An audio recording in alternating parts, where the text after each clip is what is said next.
시청자 여러분, JTBC 뉴스룸을 시작하겠습니다. 윤석열 대통령과 한동훈 비대위원장이 오늘 만났습니다. 대통령 비서실장이 한 위원장에게 사퇴하란 요구를 전달하며 정면 충돌한 지 이틀 만입니다.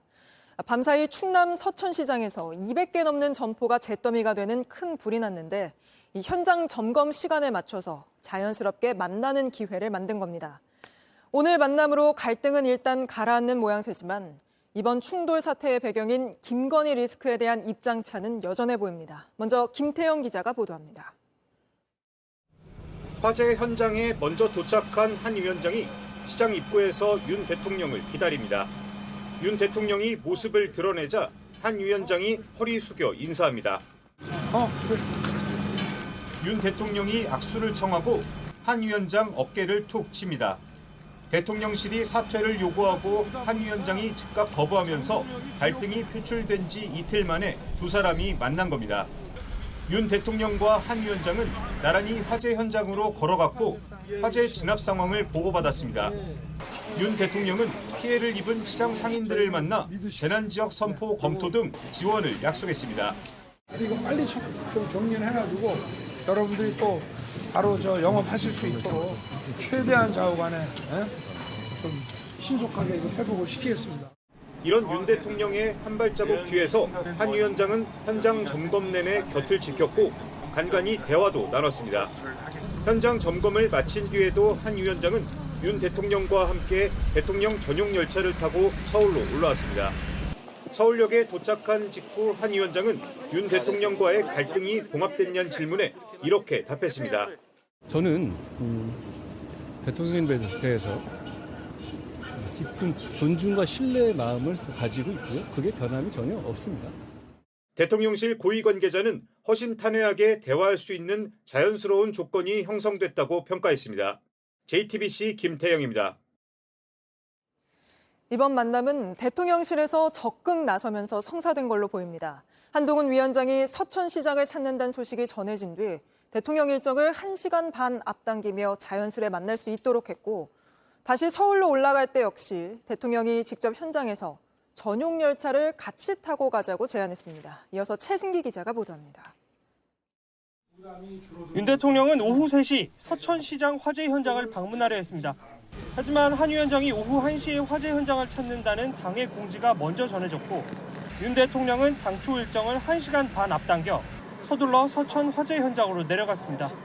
현장 점검 시간을 맞춰 자연스럽게 한 위원장을 만나 갈등을 푸는 제스처를 취하려 한 의도로 풀이됩니다. 한 위원장 측은 대통령이 오는지 전혀 몰랐고 출발하고 들었다면서 대통령과의 만남이 미리 약속된 것이 아니라고 했습니다. 대통령실은 지난 일요일 한 위원장과의 갈등이 언론에 알려진 이후 윤 대통령과의 회동을 타진하며 봉합을 시도해왔습니다.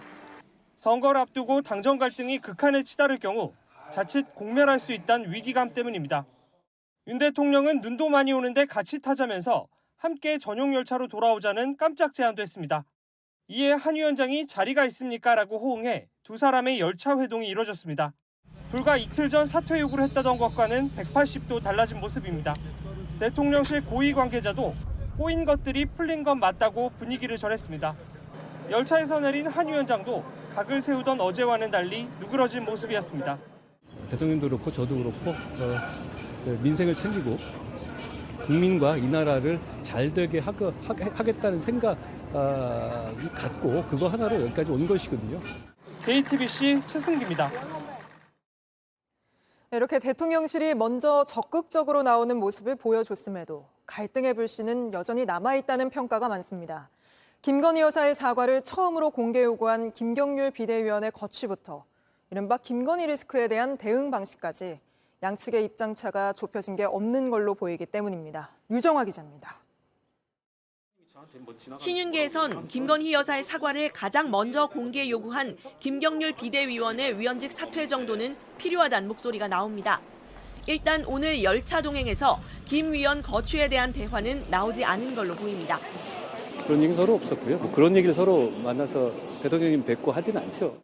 하지만 한동훈 비대위원장 측은 JTBC에 김 위원이 일부 발언에 대해 사과한 만큼 현재로선 사퇴를 고려하지 않는다고 했습니다.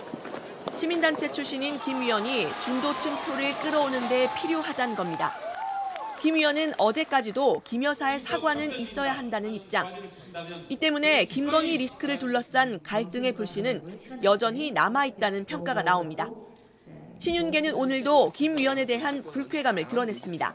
프랑스 혁명 시대에 그 왕비에다 비유하면서 마녀사냥하듯이 하는 모습은 책임 있는 위치에 계신 분들이 좀 자제해야 할 부분이 아닌가 생각합니다.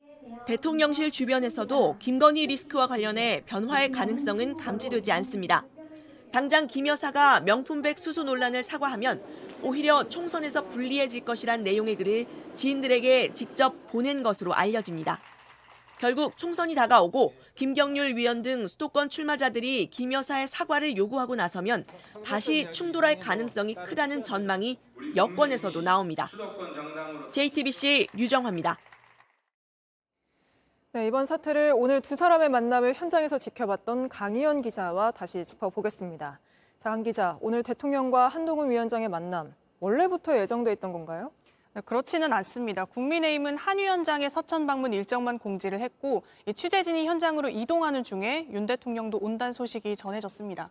사실 이 만남 직전까지도 극한으로 치닫는 분위기였는데 일단 그 현장 분위기는 나쁘지 않았던 거죠? 네, 그렇습니다. 우선 현장에선 한 위원장이 먼저 도착을 한 상태였는데요. 눈을 맞으면서 30분 가까이 윤 대통령을 기다렸고 또 화재 현장을 걸을 때는 두 사람이 밀착하는 모습도 언론에 공개되기도 했습니다. 그런데 사실 저렇게 대통령이 공개적으로 움직이는 거를 생중계하게 되는 게 경호관례상 굉장히 이례적인 거 아닙니까? 네, 맞습니다. 원래 대통령 외부 일정은 경호상 이유로 행사가 다 마친 뒤에 영상이 공개가 되는데요. 하지만 이번에는 거의 생중계가 되다시피 하면서 이 경호 장비를 든 경호원 모습까지 공개가 됐습니다. 이런 이례적인 장면이 연출된 것 자체가 좀 전에 리포트에서 보신 대로 대통령실에서 적극적으로 일정을 조율해서 이번 만남을 성사시켰기 때문입니다. 과거 여당 지도부와 갈등이 있었을 때 보여줬던 모습과는 많이 다른 것 같은데 화해에 굉장히 적극적이잖아요. 이유가 뭡니까? 네, 우선 총선을 앞두고 한 위원장과 정면 충돌하는 모습이 보이는 게 좋지 않다고 판단했을 걸로 보입니다. 게다가 이 사천 논란으로 한 위원장을 압박했지만 오히려 당무 개입이란 비판이 나왔고요.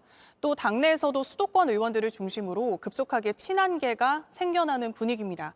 이 중도층에게 민감한 김건희 리스크를 해소해야 한다면서 한 위원장에게 힘을 싣기 시작한 건데요.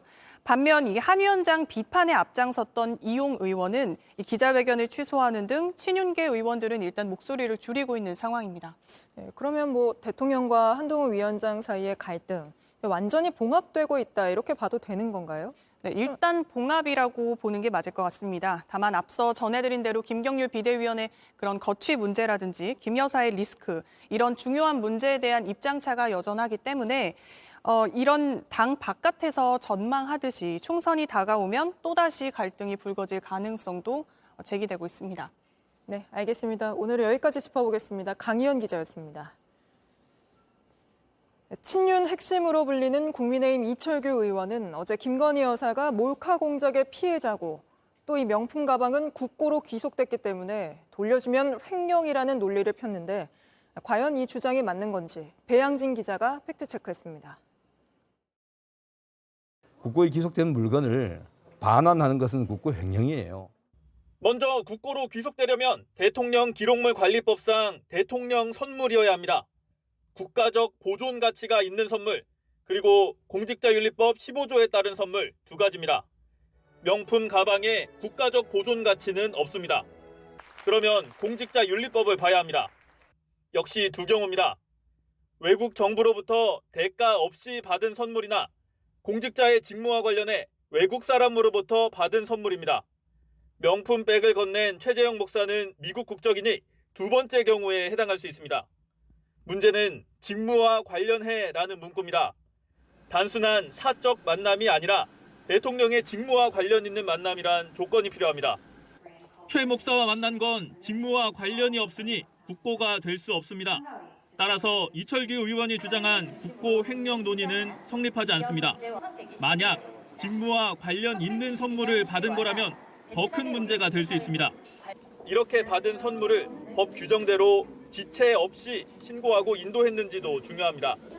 하지만 대통령실은 규정에 따라 관리하고 있다고만 밝힐 뿐 언제 신고했는지는 설명하지 않고 있습니다.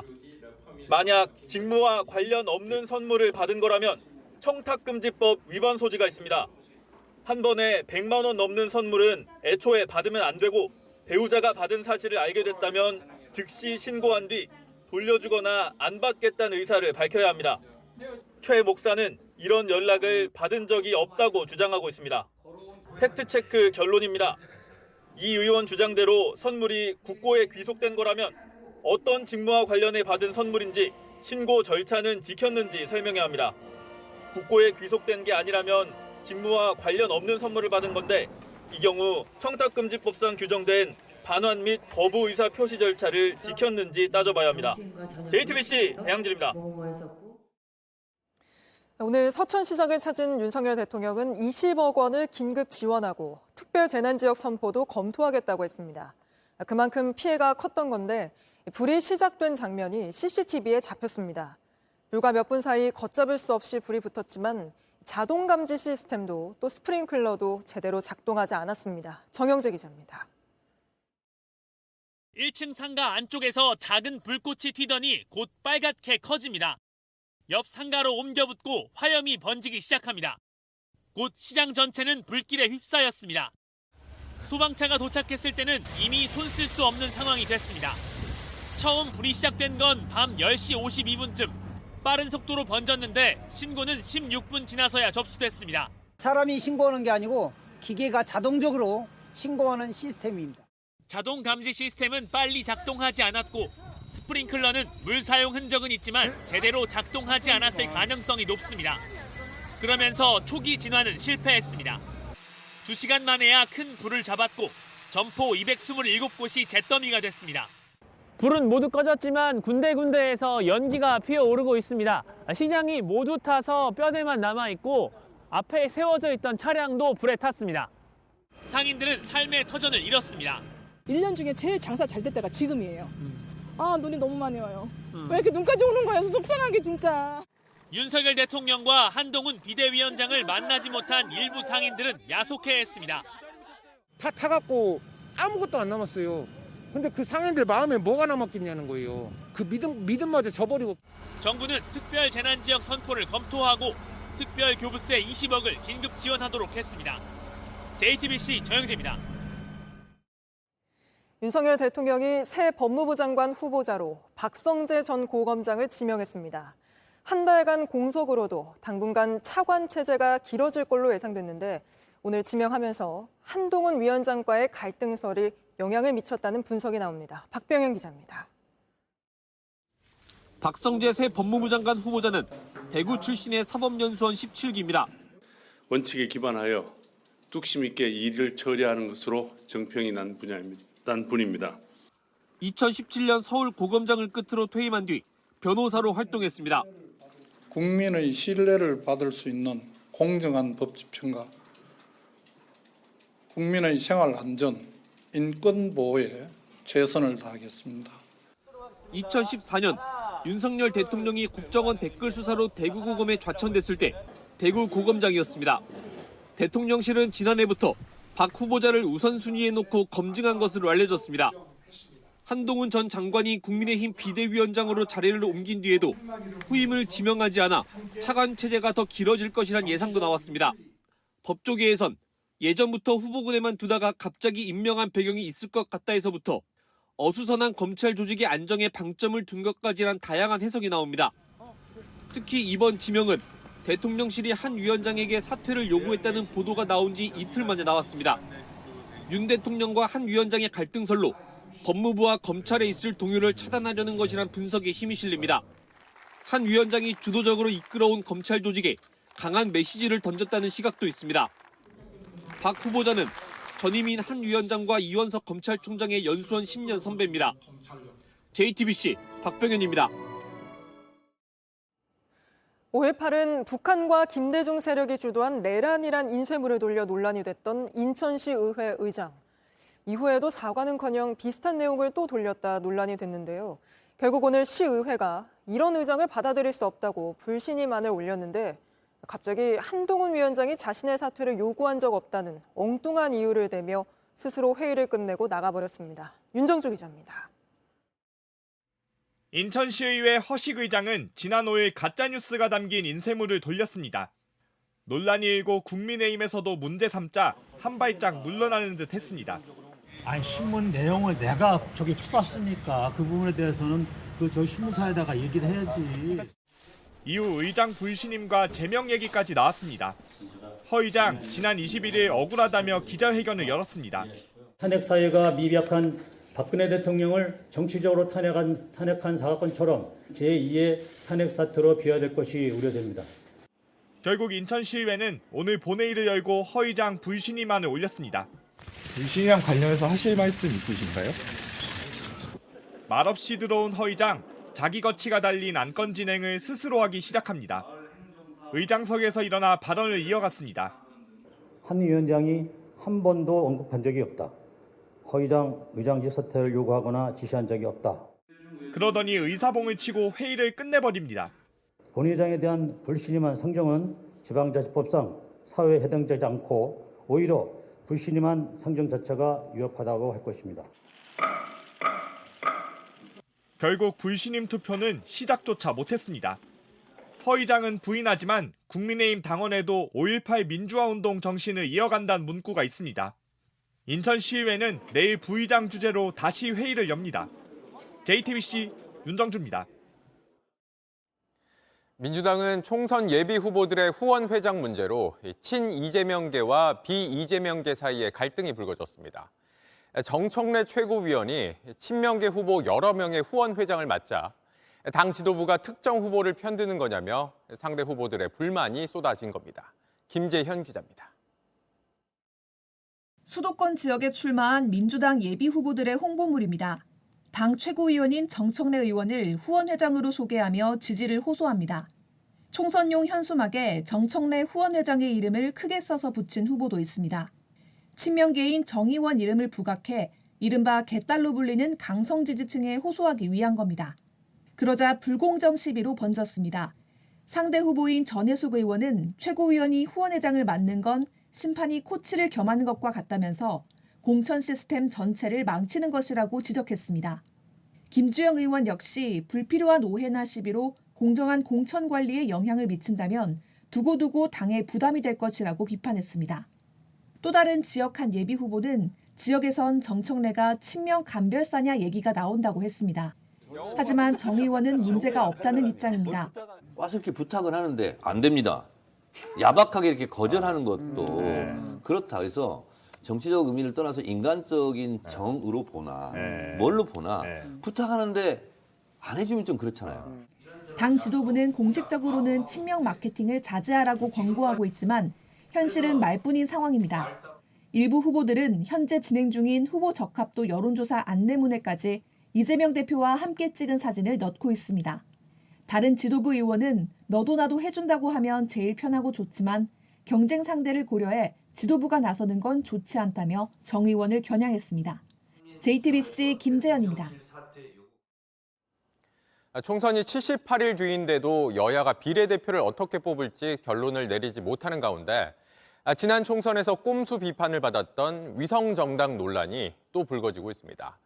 돈봉투 사건으로 구속된 송영길 전 대표가 민주당을 돕겠다며 가칭 정치검찰 해체당을 만들겠다고 나섰습니다. 구혜진 기자입니다. 전당대회 돈봉투 사건으로 구속된 송영길 전 대표가 가칭 정치검찰 해체당을 창당하겠다며 발기인 모집에 나섰습니다. 민주당의 우당으로 민주당을 견인하겠다며 사실상 민주당의 위성정당을 자처했는데 선거제가 연동형 비례제로 유지돼야 한다는 조건을 달았습니다. 여야의 선거제 협상이 표류하며 현행 연동형 비례제로 선거를 치를 가능성이 높아지자 떴다 방식 위성정당이 다시 창궐할 움직임이 생겨나는 겁니다. 조국 전 장관도 어제 정권을 심판하지 않으면 민주진영이 어떻게 될지 모른다며 신당 창당을 시사했습니다. 지난 총선 때 더불어시민당과 유사한 비례연합신당이 조직되면 합류를 노릴 것으로 보입니다. 국민의힘 역시 연동형 비례제가 유지될 경우에 대비해 내부적으로 위성정당 창당을 고려하는 것으로 전해졌습니다. 선거제에 키를 쥔 민주당 이재명 대표는 멋있게 지면 무슨 소용이냐며 과거 병리평으로 회귀할 뜻을 시사하다 최근 명분과 실리의 균형점을 찾겠다며 입장 변화를 보였습니다.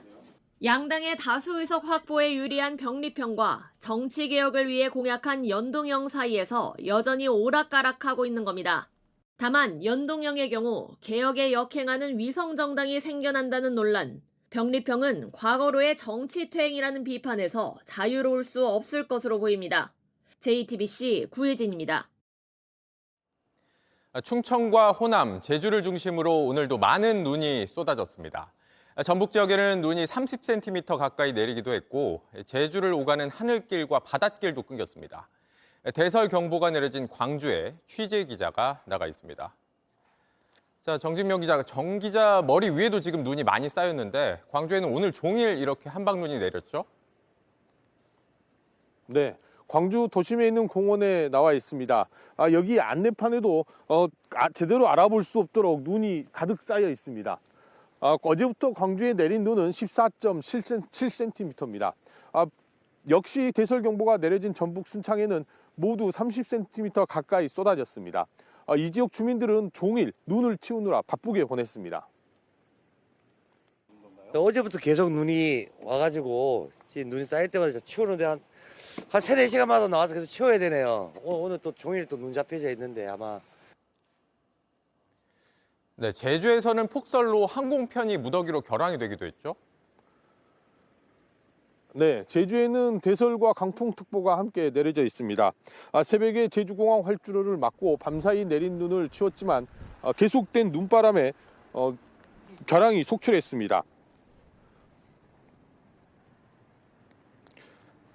그리고 오늘 예정된 450편 중 실제 오간 건 20여 편에 불과해서 제주에 발이 묶인 승객만 2만 명 정도로 추산됩니다. 울릉도에도 대설 경보와 함께 풍랑 경보가 내려져 여객선 운항이 통제됐습니다. 25일 밤이 돼서야 재개될 걸로 보입니다. 또 무등산 국립공원 등 8개 국립공원에 탐방로가 폐쇄됐습니다. 네, 지금 정 기자가 서 있는 곳에 눈이 계속 쏟아지는 걸 지금 화면으로도 확인할 수가 있는데 눈길 사고도 좀 걱정이 됩니다. 사고 소식 들어온 게 있습니까? 네, 제설 차량이 분주히 다녔지만 눈 쏟아지는 속도를 이기지 못했습니다. 서해안 고속도로 등 곳곳에서 눈길 미끄럼 사고가 잇따라 정체가 빚어졌습니다. 전남 화순에서는 승용차가 논으로 추락하기도 했습니다. 한파도 계속돼서 전국에서 수도시설 동파도 104건이 접수됐습니다. 네, 여기서 눈이 더 온다는 게 걱정입니다. 얼마나 더 내릴 걸로 예상이 되고 있습니까? 네, 호남, 서부, 충남, 서해안, 제주에는 여전히 대설특보가 발효 중입니다. 이번 눈의 최대 고비는 오늘 밤과 내일 아침 사이입니다. 전라도에는 시간당 1에서 3cm의 강한 눈이 내려서 내일 아침까지 최고 15cm까지도 더 올 수 있는 걸로 예보됐습니다. 내일도 영하의 추위는 계속돼 눈이 내리는 곳은 빙판길 주의해야겠습니다.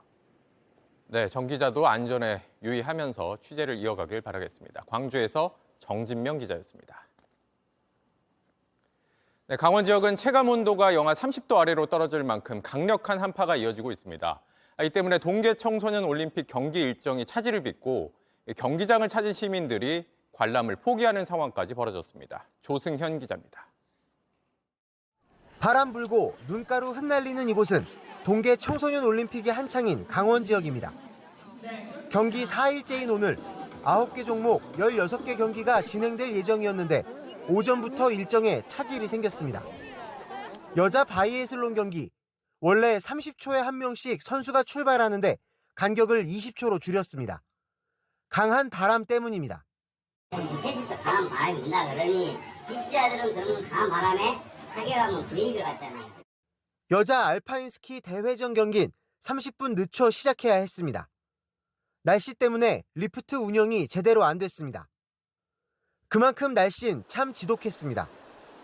설상 경기장이 있는 평창 대관령 아침 체감 온도는 영하 31.4도, 한낮에도 영하 25도를 맴돌았습니다. 관중은 경기 보길 포기했고 너무 바람이 세고 해서 추워서 구경하러 왔는데 못 기다릴 것 같아. 자원봉사자는 괴로웠습니다.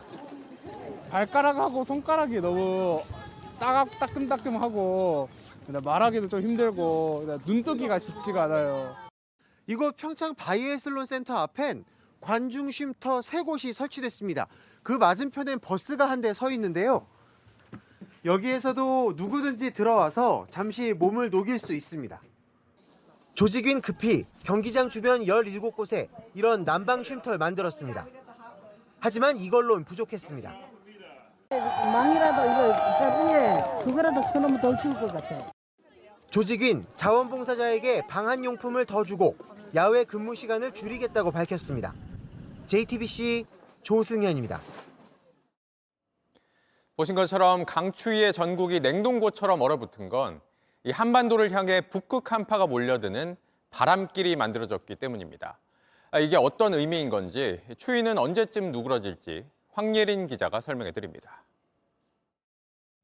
한강 위 부유물에 얼음이 껴 있습니다. 둔치 일부에 고드름도 보입니다. I think it's weather is pretty cold. My skin is not very comfortable. Like scarves, gloves, and hats. A lot of things to protect ourselves. 전국이 이틀째 꽁꽁 얼었습니다. 오늘 서울의 최저 기온은 영하 14도를 기록했습니다. 평년보다 8도나 더 낮습니다. 인천도 상황은 비슷했습니다. 매서운 바람까지 불어 체감 온도는 영하 20도까지 떨어졌습니다. 추위가 기세를 꺾지 않는 건 북극 한파가 내려오는 바람길이 한반도로 곧장 뚫렸기 때문입니다. 이 길로 얼음 공기가 잇따라 덮치며 따뜻해질 틈을 주지 않는 겁니다. 서해 쪽엔 큰 눈구름대가 만들어져 많은 눈도 뿌리고 있습니다. 내일 아침까지 충남 남부 서해안에 10cm, 전라도 일부엔 많은 곳은 15cm까지 내립니다. 내일 전국 최저 기온은 영하 16도에서 영하 2도 사이, 모레는 영하 16도에서 영하 1도에 머뭅니다. 이번 겨울 한랭 질환으로 추정되는 사망자가 7명에 이른 상황. 전국이 영하권인 날씨인 만큼 야외뿐 아니라 실내에서도 저체온증이 발생할 수 있어 보온에 각별히 유의해야 합니다. 다행히 주말엔 평년 수준을 되찾겠습니다. 이번 주말부터는 찬 공기가 내려오는 루트가 차단이 되고 점차 기온이 회복 수준에 달할 것으로 예상합니다. JTBC 황예린입니다. 고 이선균 씨에 대한 수사 정보가 유출됐다는 의혹을 확인하기 위해 경찰이 인천경찰청과 인터넷 언론사 디스패치를 동시에 압수수색했습니다. 고인의 사적인 통화 녹취와 수사 진행 상황이 담긴 내부 보고서 등이 어떻게 언론에 흘러나갔는지 확인하겠다는 계획입니다. 이승환 기자입니다. 고 이선균 씨가 마약 투약 혐의로 수사받고 있다는 사실이 처음 알려진 건 지난해 10월 19일입니다. 언론 보도로 알려졌습니다. 세 차례 소환 조사받은 이 씨는 지난해 12월 27일 숨진 채 발견됐습니다. 수사 정보가 유출됐고 고인 명예가 심하게 훼손됐다는 지적이 이어졌습니다. 문화예술계는 진상규명을 촉구했습니다. 2개월여에 걸친 기간 동안 경찰의 수사 보안에 과연 한치의 문제도 없었는지. 결국 인천경찰청은 수사 정보 유출 여부를 파악해달라며 경기 남부경찰청에 수사를 의뢰했습니다. 셀프 수사하기엔 공정성 논란 부담이 컸습니다. 경기 남부청은 수사 의뢰 일주일 만인 어제 인천청 마약범죄수사계 사무실 등을 7시간 동안 압수수색했습니다. 수사관들 휴대전화와 관련 자료를 확보했습니다. 또 이 씨 수사 정보를 자세히 보도한 인터넷 언론사 디스패치도 압수수색했습니다. 기사 본문에 경찰 수사 진행 보고서 원본이 사진으로 첨부돼 있었기 때문입니다. 경찰 관계자는 공무상 비밀이고 개인정보보호법 위반 소지가 있다고 설명했습니다. 경찰은 개인 녹취와 수사 서류가 언론사에 어떻게 유출됐는지 들여다보고 있습니다. JTBC 이승환입니다. 한 초등학교에서 몇몇 학생들이 남자 담임 선생님 얼굴을 한 여성 사진에 합성하고 SNS에 공유했습니다. 뿐만 아니라 수업 도중 손가락으로 욕을 하는 일까지 있어 교권보호위원회를 신청했는데 이후 학부모들로부터 되레 아동학대 신고를 당했습니다. 어떻게 된 일인지 조보경 기자가 취재했습니다. 경남 김해시의 한 초등학교입니다. 지난해 말 6학년 담임인 A 교사는 반 학생들 중 일부가 자신의 얼굴을 한 여성 사진에 합성했다는 걸 알게 됐습니다. 제 사진을 비키니 입은 여자 사진에다 합성을 해가지고 학생들이 제보를 했다고 하더라고요. 성적 수치심도 많이 느꼈어요. 그래서 저 사진을 이렇게 만든 학생들을 얼굴을 볼 자신이 없었어요. A 교사는 학교에 교권보호위원회를 신청했는데 학생들의 사과를 받고 이를 취소했습니다. 하지만 며칠 뒤 이 중 일부가 수업 중에 자신에게 계속 손가락으로 욕을 했다는 걸 알게 됐습니다. 넘어가자는 마음도 있었는데 저를 완전히 무시한 것, 그리고 인간으로서의 굉장히 존엄성을 침해받았다고 생각이 들었고 결국 이달 초 교보위를 다시 신청했습니다. 그런데 며칠 뒤 경찰로부터 아동학대 신고가 들어왔다는 연락을 받았습니다. 정서적 학대를 했다는 혐의입니다. A씨가 더운 여름에 에어컨을 제대로 틀지 않고 체력 단련을 시켰다, 짜증스러운 말투로 학생들을 대했다는 등의 이유였습니다. 초등교사 노조는 이를 명백한 보복성 신고라고 주장했습니다.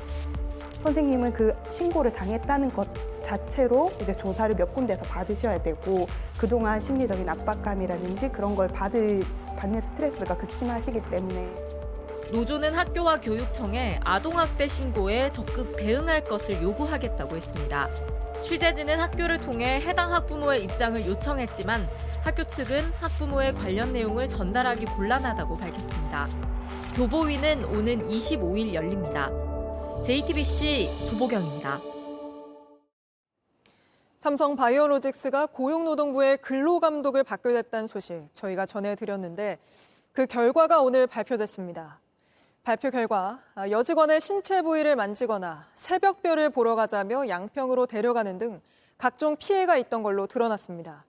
절반 넘는 직원이 이런 괴롭힘과 성희롱 피해를 직간접적으로 겪은 것으로도 조사됐습니다. 성화성 기자입니다. 지난해 11월 삼성 바이오로직스의 20대 직원이 세상을 등졌습니다. 곧바로 고용노동부에 직장 내 괴롭힘이 있었다는 청원이 접수됐습니다. 청원인이 제출했는 부분에 대한 거 하고 전반적인 거 볼 겁니다. 감독 결과 숨진 직원이 직장 내 괴롭힘에 시달렸다는 구체적인 근거는 확인되지 않았습니다. 하지만 다른 직원들의 피해가 드러났습니다. 중간 관리자들이 공개된 장소에서 다른 직원에게 폭언과 욕설을 반복적으로 한 겁니다. 정규직 전환을 기다리는 인턴에게 합격 여부는 내 손에 달려있다며 협박성 발언도 했습니다. 설문조사 결과 절반이 넘는 직원들이 직장 내 괴롭힘을 당했거나 알고 있다고 답했습니다. 여직원의 신체 부위를 만지는 등 성희롱도 확인됐습니다. 야근한 직원에게 새벽별을 보러 가자고 하고 실제로 경기도 양평으로 데려간 사례도 적발됐습니다. 또 200명이 넘는 직원이 연장근로 한도를 넘는 장시간 근로에 시달렸고 이 중 40%는 수당 3천만 원을 받지 못했습니다. 삼성 바이오로직스는 시정 지시를 즉시 이행하고 재발 방지를 위해 노력할 것이라고 밝혔습니다. JTBC 성화선입니다. 정부가 중소기업의 비대면 서비스 분야를 육성하겠다며 K-비대면 바우처란 사업을 벌여왔습니다. 화상회의 같은 비대면 플랫폼을 개발해 공급하면 최대 90%까지 보조금을 줬는데 경찰이 미리 짜고 돈만 빼먹은 업체들에 대해 수사에 들어간 걸로 확인됐습니다. 정부가 수사 의뢰한 곳만 36곳에 달해 수사가 확대될 걸로 보이는데 최연수 기자가 취재했습니다. 경기도에 있는 한 영어교육업체 계좌 내역입니다. 다른 수학교육업체와 2천만 원씩 주고받은 내용이 있습니다. 옆에는 사이좋게 50%씩이라는 메모도 있습니다. 두 업체 대표는 평소 아는 사이였습니다. 코로나 시기에 중소기업벤처부가 추진한 K-비대면 바우처 사업을 노렸습니다. 화상회의 등 비대면 플랫폼을 만드는 업체와 쓰는 업체를 중간에서 연결해주는 사업이었습니다. 최대 90%의 보조금이 목적이었습니다. 400만 원짜리 서비스를 제공하면 쓰는 업체는 40만 원만 내고 나머지 360만 원은 정부에서 주는데 신청한 뒤 서비스는 하지 않고 받은 돈만 서로 나눠 가진 겁니다. 두 업체가 함께 이렇게 빼먹은 보조금이 10억이나 됩니다. 영어업체 대표는 직원들에게 건당 10만 원씩 주고 다양한 서비스 활용 방안을 받아냈습니다. 다양하게 쓸수록 선정될 가능성이 높았기 때문입니다. 또 다른 서비스 공급 업체들은 200만 원짜리 노트북을 풀거나 아예 수십만 원씩 돌려주겠다며 대놓고 홍보하면서 플랫폼을 쓸 업체를 모으기까지 했습니다. 정부가 뒤늦게 이렇게 찾아낸 보조금 빼먹기는 모두 36건이나 됩니다. 경찰은 10억을 빼먹은 수학교육업체 대표 김모 씨가 지난해 초 태국으로 도주한 사실을 확인하고 뒤를 쫓고 있습니다. 특히 경찰이 확보한 계좌 내역에는 다른 여러 업체들과 돈이 오간 내역이 담겨 있어 수사 확대가 불가피합니다. 5년 동안 5,800억 원을 투입한 K 비대면 바우처 사업은 결국 지난해 끝났습니다. JTBC 최윤수입니다. 트럼프 전 대통령은 강력한 지지층을 바탕으로 미국 공화당 경선에서 대세론을 이어가고 있습니다. 특히 생업도 포기하고 트럼프의 모든 일정을 따라다니는 이른바 프론트로 조, 맨 앞줄에 앉는 사람들이란 뜻의 지지자들이 있습니다. 강태화 특파원이 이틀에 걸쳐 이들을 동행 취재했습니다. 체감온도가 영하 20도 아래로 떨어진 로체스터 시청 앞. 차 안에서 한 남자가 잠을 청하고 있습니다. 트럼프 유세장 맨 앞줄에 앉기 위해서입니다. There was a group of people to see the Trump rallies, and they lined up early to get, the best seat in possibly the front row. And later on, they coined their name Front Row Joe. 이날도 어김없이 1열을 차지한 포트먼은 뜻밖의 선물을 받았습니다. Right, Joe? I would say probably these are front row Joes over here. They follow me all over the place. I can't get rid of them. I can't get rid of them. These are all front row Joes. They're fantastic. 인디애나에서 3일간 2,000km의 눈길을 뚫고 온 보람을 느낀 순간입니다. 현재 시간 오후 1시를 막 넘어서고 있습니다. 유세까지는 아직 6시간이 남았지만 추운 날씨에도 로체스터 시청 앞에는 많은 시민들이 트럼프 전 대통령을 기다리고 있습니다. Hi, you are the first guy.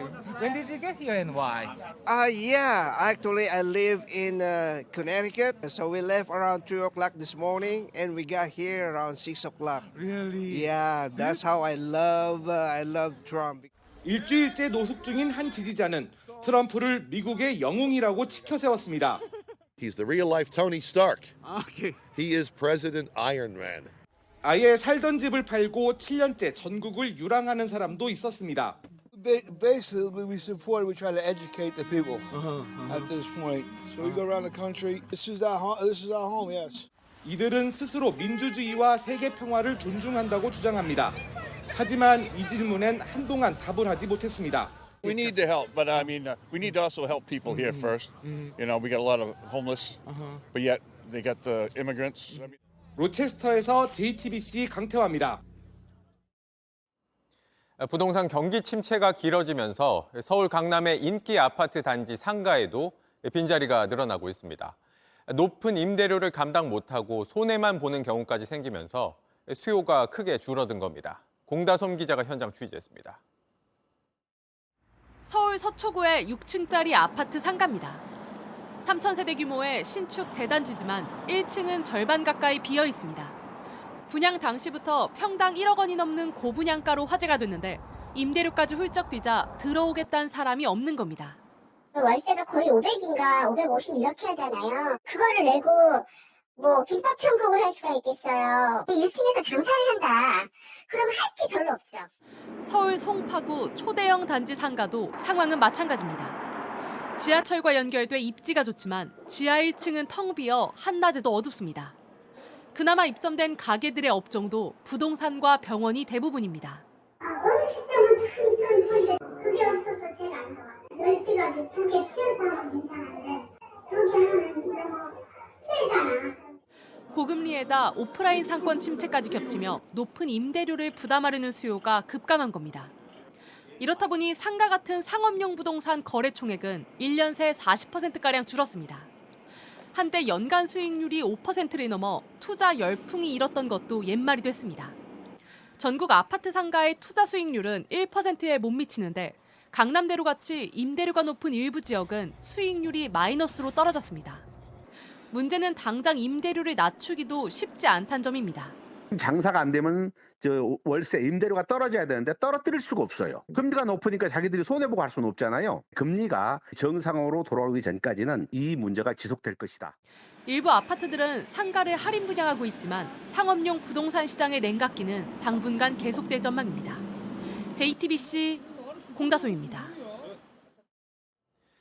지난해 제주에서 꼬리에 폐 그물이 걸린 새끼 남방 큰 돌고래가 발견됐는데 석 달 가까이 그물을 풀지 못하고 있습니다. 힘이 빠진 모습으로 제자리만 빙글빙글 도는 이상 행동을 보이고 있는데 구조가 쉽지 않은 상황입니다. 이은진 기자입니다.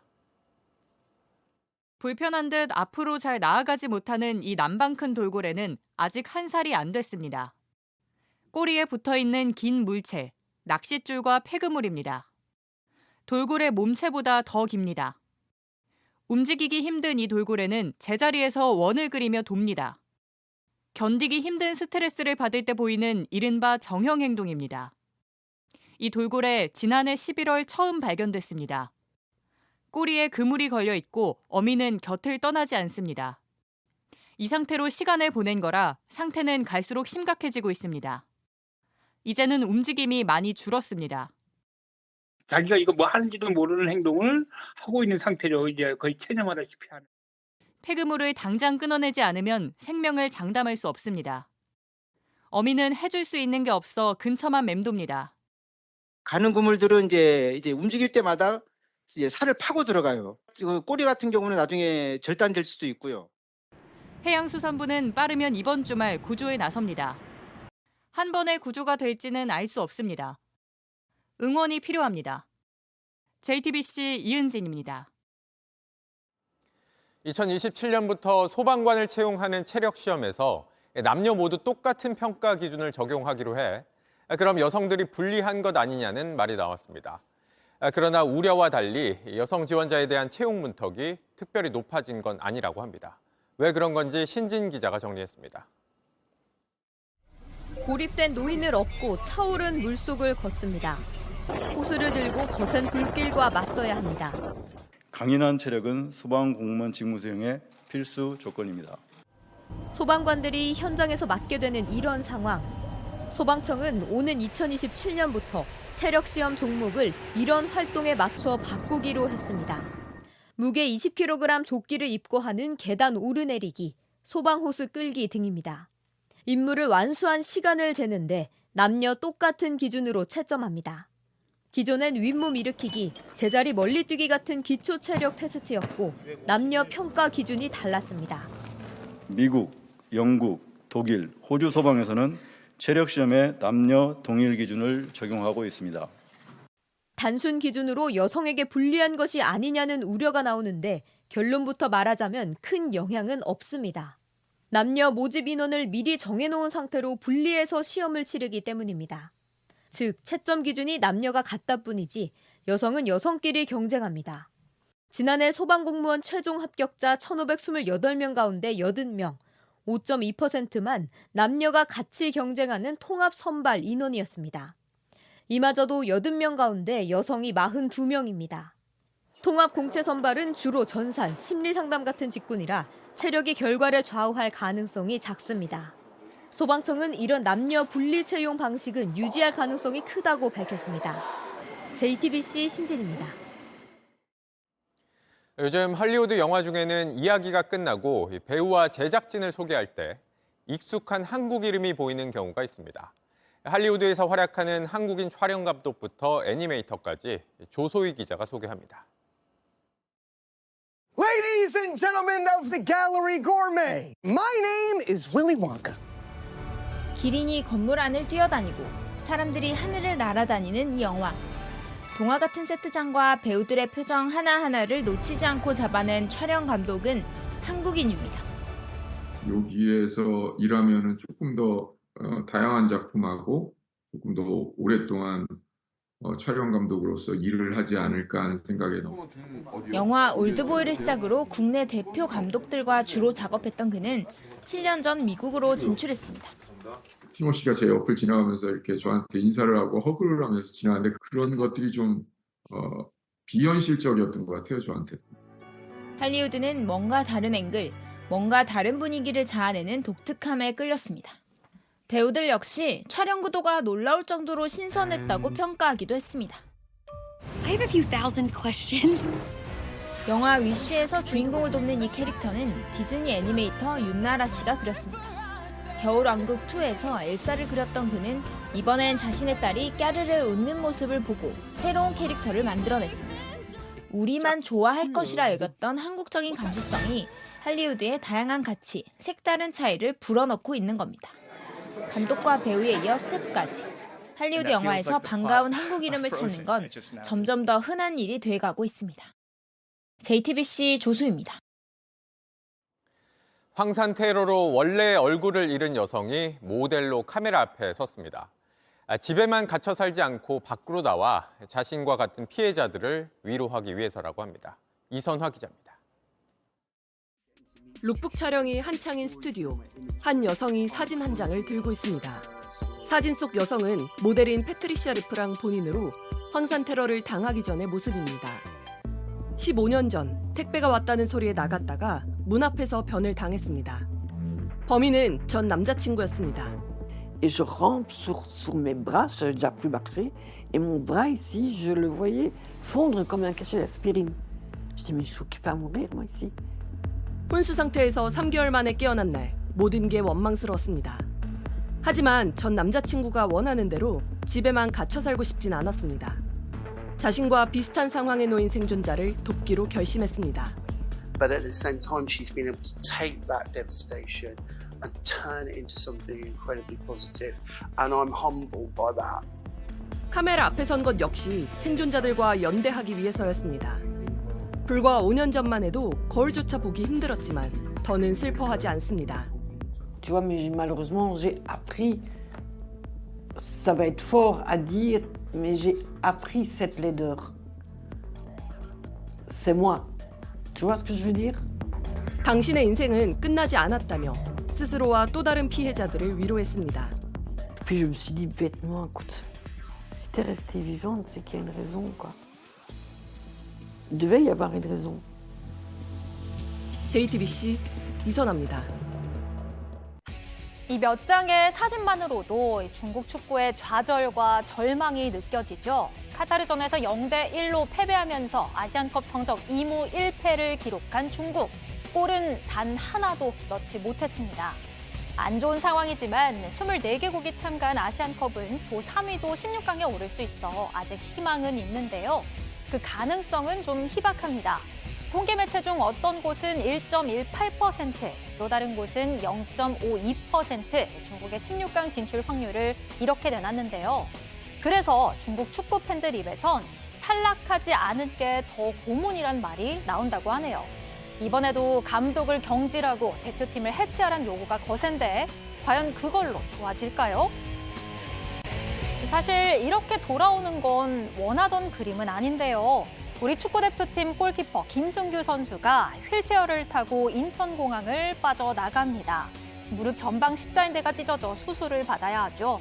그럼에도 김승규 선수의 아시안컵 마지막은 이 장면이었습니다. 부상으로 아프고 속상할 법도 한데 관중석에서 요르단전을 끝까지 지켜봤습니다. 주장 손흥민의 골 세리머니가 유독 뭉클했는데요. 김승규의 아시안컵은 아쉽게 끝이 났지만 김승규를 위한 아시안컵은 아직 끝나지 않았습니다. 안세영 선수는 아팠던 무릎뿐 아니라 그 위 허벅지까지 칭칭 감고서 코트에 몸을 던졌습니다. 알고 보니 그쪽까지 상태가 좋지 않았던 거죠. 결국 나흘 전 인도 오픈에서 기권했는데요. 오늘 귀국길에서 눈시울이 살짝 붉어졌습니다. 계속 아프니까 그게 좀 힘든 것 같아요. 몸이 성치 않은데도 그간 경험하지 못한 어려움을 정면 돌파하고 싶었다는 안세영 선수. 올해를 낭만 있게 끝내고 싶다는 말을 남겼습니다.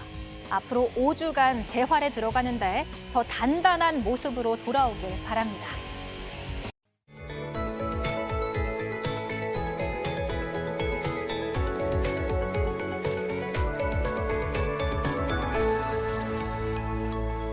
연일 북극바람파가 기승을 부리고 있습니다. 여전히 전국 대부분 지역은 한파특보가 유지 중입니다. 서울은 오늘 아침 영하 14도, 체감온도는 영하 22.4도까지 떨어지며 그야말로 맹추위가 이어졌습니다. 그 밖에 중부지방의 체감온도도 영하 20도를 밑돌았는데요. 내일도 서울의 출근길 영하 12도로 춥겠고요. 한낮에도 영하권에 머물며 영하 4도에 그치겠습니다. 한편 충청과 호남, 제주는 대설특보도 유지 중입니다. 호남과 제주는 대설 경보가 내려진 가운데 전북 순창은 이미 30cm가 넘는 많은 눈이 쌓여 있는데요. 내일 아침까지 눈이 더 이어지면서 호남 서부에 최고 15cm 이상, 제주 산지에 40cm 이상의 폭설이 추가적으로 쌓이겠습니다. 현재 해안가를 따라 강풍특보가 발효 중인 가운데 모레까지 전국적으로 칼바람이 불겠습니다. 내일 아침 춘천 영하 15도, 대전 영하 11도, 창원, 부산 영하 7도에서 시작하겠고요.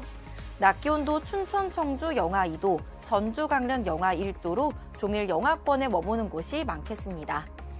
당분간 하늘은 대체로 맑겠고요. 모레까지는 영하 10도를 밑돌며 춥겠습니다. 날씨였습니다. 뉴스룸 저희가 준비한 소식은 여기까지입니다. 시청해주신 여러분 고맙습니다.